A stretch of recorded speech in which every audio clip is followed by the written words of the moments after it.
Everyone, घटना चक्र हिंदी में आप सभी को स्वागत करती हूँ। चिरगांव किस कवि का जन्म स्थान है? तो इसका आंसर हो जाएगा बी। किसान के रचनाकार है तो इसका आंसर हो जाएगा ए। रंग में भंग नामक काव्य कृति के रचयिता है तो इसका आंसर हो जाएगा सी।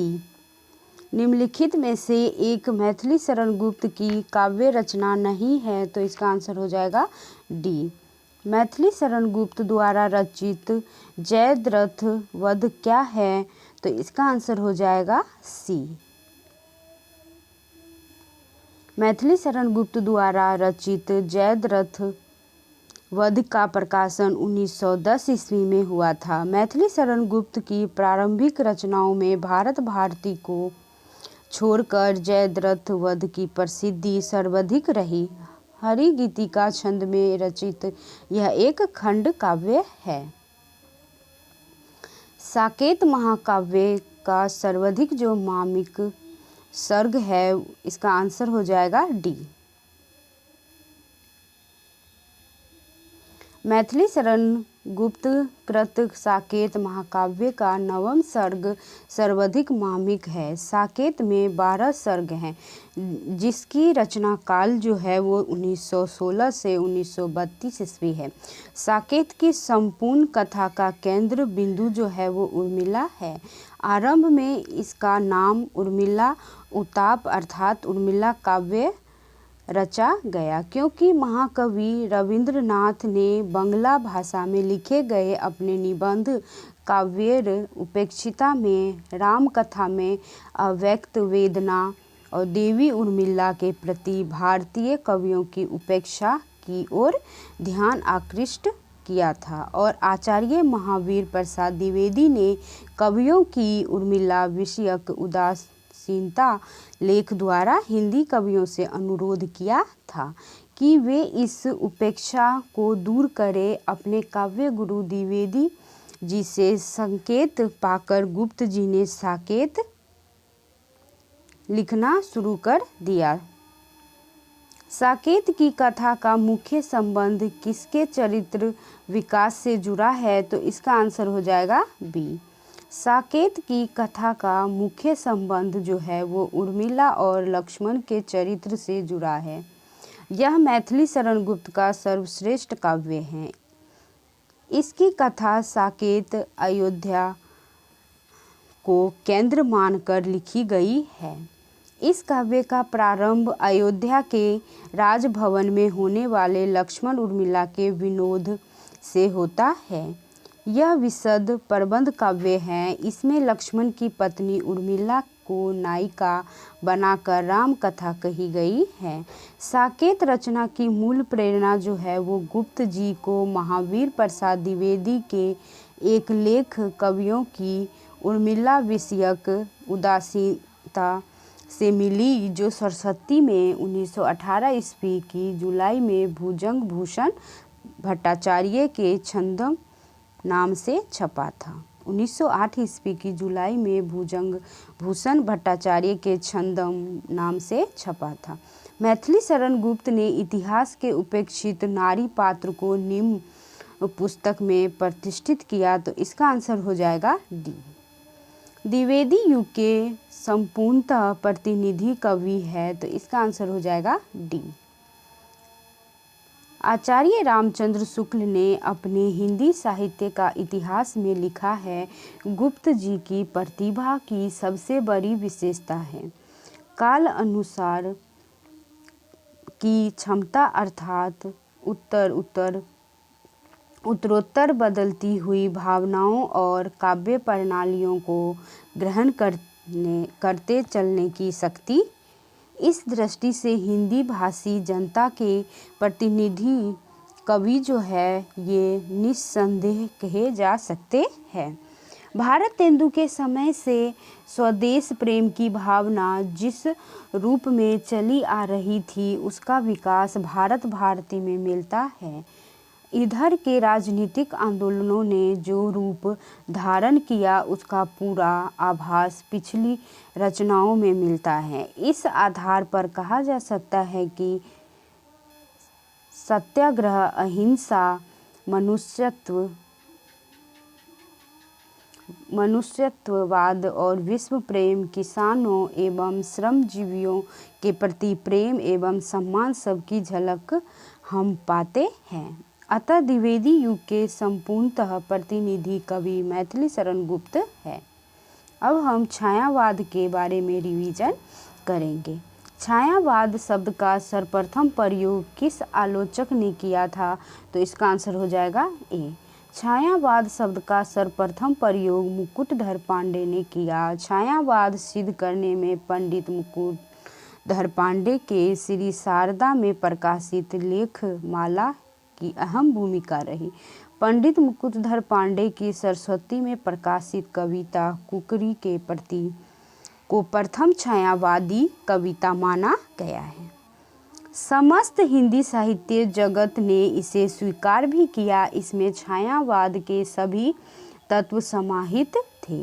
सन 1916 ईस्वी में इनकी पहली कविता संग्रह पूजा के फूल का प्रकाशन हुआ। इनकी प्रमुख कृतियां जो है वो शैलमाला 1916 ईस्वी में और लक्ष्मा 1917 ईस्वी में और परिश्रम 1917 ईस्वी में और हृदय दान 1918 ईस्वी में और मामा 1918 ईस्वी में आती। छायावाद शब्द प्रयोग सबसे पहले किया था, तो इसका आंसर हो जाएगा बी। छायावादी युग का प्रवर्तक किसे कहा जाता है? तो इसका आंसर हो जाएगा ए। आगे क्वेश्चंस देखते हैं। छायावाद के प्रवर्तक के संबंध में एक लंबा विवाद है। डॉक्टर गंगा प्रसाद पांडे और निराला की जूही की कली 1916 ईस्वी के साथ इस युग के प्रवर्तक जो है वो महाप्राण निराला को मानते हैं। छायावाद का काल 1918 से 1938 ईस्वी तक माना जाता है। अधिकतर विद्वान प्रसाद की झरना 1918 ईस्वी से इस युग की शुरुआत मानते हैं। चूँकि इस युग में प्रसाद का आगमन पहले हुआ और छायावाद की भी यहीं से शुरुआत मानी जाती है, अतः जयशंकर प्रसाद को छायावाद का प्रवर्तक माना जा सकता है। छायावाद की पहली रचना मानी जाती है, तो इसका आंसर हो जाएगा डी। आधुनिक काल की किस काव्य धारा में रहस्यवाद की भावना पाई जाती है? तो इसका आंसर हो जाएगा बी। आधुनिक काल की छायावाद काव्य धारा में रहस्यवाद की भावना पाई जाती है। छायावाद दो अर्थों में प्रयुक्त किया गया, रहस्यवाद के अर्थ में और शैली विशेष या पद्धति विशेष के व्यापक अर्थ में। 1916 के आसपास हिंदी में कल्पनापूर्ण स्वच्छंदता और भावुकता की एक लहर उमड़ी। भाव, भाषा, शैली, छंद, अलंकार सभी दृष्टियों से पुरानी कविता से इसका कोई मेल न था। आलोचकों ने इसे छायावाद या छायावादी कविता का नाम दिया। छायावाद की निम्नलिखित विशेषताएं हो सकती है, तो इसका आंसर हो जाएगा ए। छायावाद के अर्थ निर्धारण के संदर्भ में आचार्य रामचंद्र शुक्ल ने सीमित अर्थ में एक शैली विशेष माना है, जिसमें लाक्षणिक मूर्तिमता, प्रतीक विधान जो है प्रतीक विधान, विरोध, चमत्कार, विशेषण, विपर्य, मानवीकरण, अनुयोक्ति विधान आदि पर बल रहता है। छायावाद के व्यापक अर्थ में उन्होंने रहस्यवाद को भी समाविष्ट किया है। जयशंकर प्रसाद ने छायावाद में स्वानुभूति की विवृत्ति पर बल दिया है। छायावाद के विवेचन के प्रसंग में स्वच्छंदतावादी प्रवृत्ति का भी उल्लेख मिलता है। इतिवृत्तात्मकता द्विवेदी युग की विशेषता है। चित्रात्मक भाषा एवं लाक्षणिक पद्मावली किस युग की कविता की विशेषता है? तो इसका आंसर हो जाएगा ए। छायावादी युग प्रधानतः मुक्तक गीतों का युग है। ये मुक्तक गीत गय तथा संगीतात्मक है। चित्रमयी कल्पना तथा लाक्षणिक प्रतीकात्मक शैलियों को अपनाकर छायावादी कवियों ने कविता को सजीव और सरस बना दिया है। प्रभावानुकूल जो है प्रभावानुकूल छंद चयन करने में भी उन्होंने अपनी मौलिकता का प्रदर्शन किया। अलंकारों के प्रयोग में भी नवीनता है। मानवीकरण तथा विशेषण विपर्य जैसे नए अलंकारों का उदय एवं प्रचुर प्रयोग हुआ। भाषा जो है वो खड़ी बोली को संवारने, उसमें ब्रज भाषा जैसा लोच और सरसता लाने, उसकी अभिव्यंजना शक्ति बढ़ाने का समस्त श्रेय इस युग को ही दिया गया है। छायावाद में वक्रता का वैभव मिलता है तो प्रसाद के काव्य में निम्नलिखित में से किसका उत्कर्ष मिलता है? तो इसका आंसर हो जाएगा बी। अभिव्यंजना की दृष्टि से जयशंकर प्रसाद के काव्य की गरिमा अपरिमित है। वस्तु का मार्मिक एवं पूर्ण अंतः साक्षात्कार तभी संभव है जब अभिव्यंजना के सूक्ष्म प्रसाधनों का प्रयोग कौशल पूर्ण हो। यह तथ्य भी सही है कि व्यंजना अभिव्यंजना साधन मात्र है, साध्य वास्तविक वस्तु ही होती है। प्रसाद के काव्य में ध्वनि, रीति, गुण, वक्रोक्ति, औचित्य आदि तत्वों से युक्त होकर अभिव्यंजना ने अपना स्वरूप ग्रहण किया है।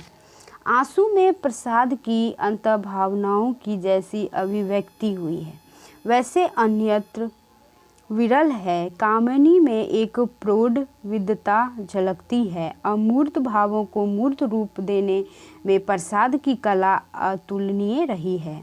प्रसाद की लाक्षणिकता बेजोड़ है और प्रसाद की कविताएं माधुर्य रस से भरी हुई है। परंपरा से कटकर, हटकर और ऊपर उठकर प्रसाद ने अपनी कविता की भावभूमि का निर्माण किया है।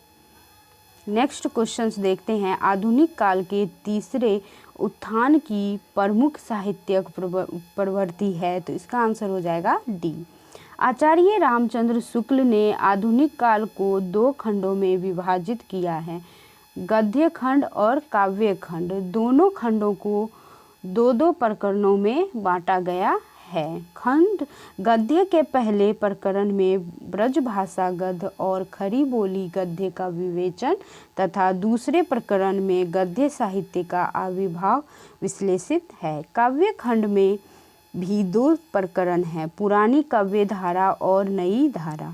नई धारा के भी तीन उत्थान हैं, प्रथम, द्वितीय और तृतीय। काव्य खंड के दूसरे प्रकरण के तृतीय जो उत्थान को काव्य में छायावाद के नाम से अभिहित किया जाता है।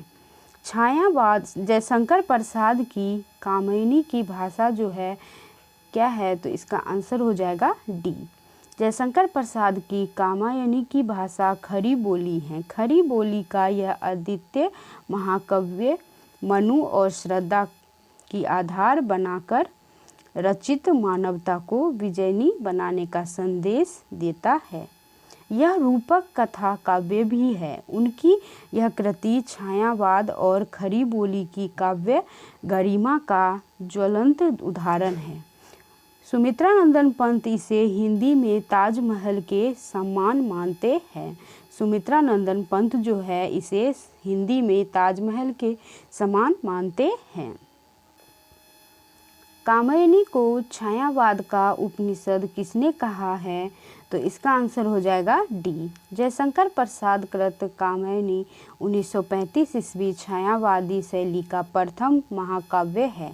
शांति प्रिय द्विवेदी ने कामिनी को छायावाद का उपनिषद कहा है। शांति प्रिय द्विवेदी ने 27 कृतियाँ लिखी हैं, जिनमें प्रमुख है परिचय, नीरव, हिमानी, हमारे साहित्य निर्माता, युग और साहित्य सामयिकी, धरातल, जीवन यात्रा, परिवारजक